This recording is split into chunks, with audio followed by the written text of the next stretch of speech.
Hello दोस्तों, नमस्कार, जय जोहार। तो आज हम आपको लेकर चलते हैं गौर घाट जलप्रपात, जो कि छत्तीसगढ़ के खूबसूरत जलप्रपातों में से एक है, जो कि कोरिया जिले के घने जंगलों के बीच खिलखिलाता हुआ एक खूबसूरत सा जलप्रपात है। जलप्रपात तक जाने के लिए आपको नेशनल हाईवे 43 के सहारे आना होगा। यदि आप मनेंद्रगढ़ से आना चाहते हैं तो लगभग 50 किलोमीटर की दूरी पड़ेगी। गौर घाट जाने के लिए हमने अपनी यात्रा की शुरुआत चिरमिरी से किया, क्योंकि यहाँ से लगभग 40 किलोमीटर की दूरी पर स्थित है।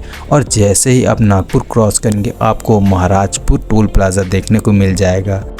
जैसे ही आप नेशनल हाईवे 43 के रास्ते आगे बढ़ते जाएंगे आपको एक नगर नामक ग्राम मिलेगा। यहाँ आपको वनोपज जांच नाका नगर मिलेगा। यहाँ से आपको जो रास्ता दिखाई दे रहा है, यदि आप मनेंद्रगढ़ से आते हैं तो आपको लेफ्ट ले लेना है, और यदि अंबिकापुर वाले रास्ते से आते हैं तो यहाँ से आपको राइट ले लेना है। जलप्रपात और नगर के बीच लगभग 15 किलोमीटर की दूरी है, और रास्ते में आपको काफ़ी हरे भरे पेड़ पौधे देखने को मिल जाएंगे।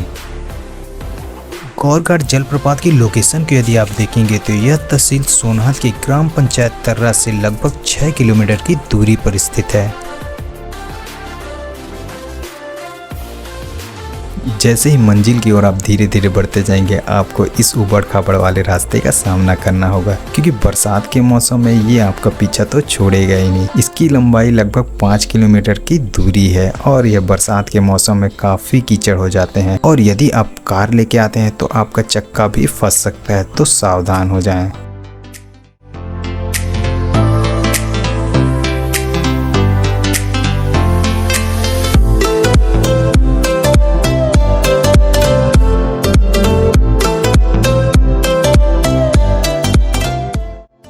जैसे ही आप इस कच्चे रास्ता को पीछे छोड़ते जाएंगे आपको सामने में दिखाई देगा कि एक शिव मंदिर है। वहां जाके आप दर्शन भी कर सकते हैं।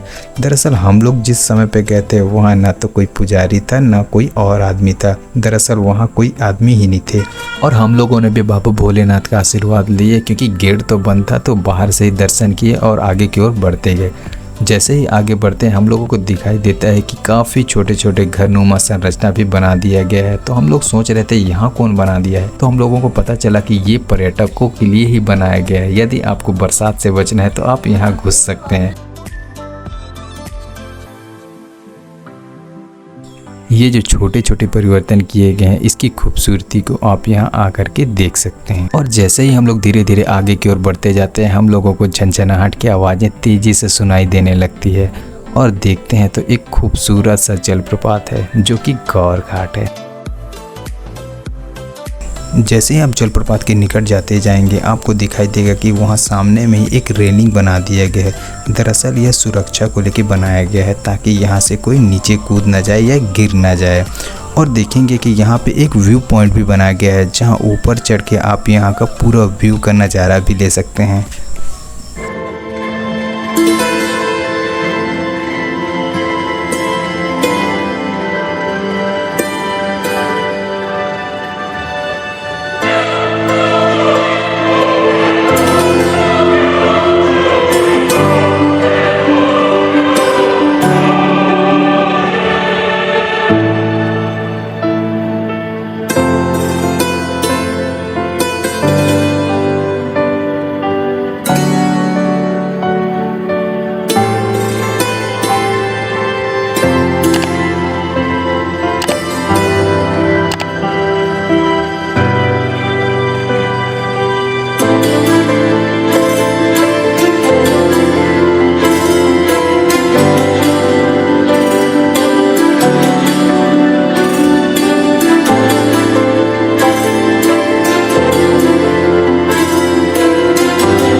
तो दोस्तों यही है गौर घाट वाटरफॉल जिसको घूमने के आए हैं, जो कि हसदो नदी पे स्थित है।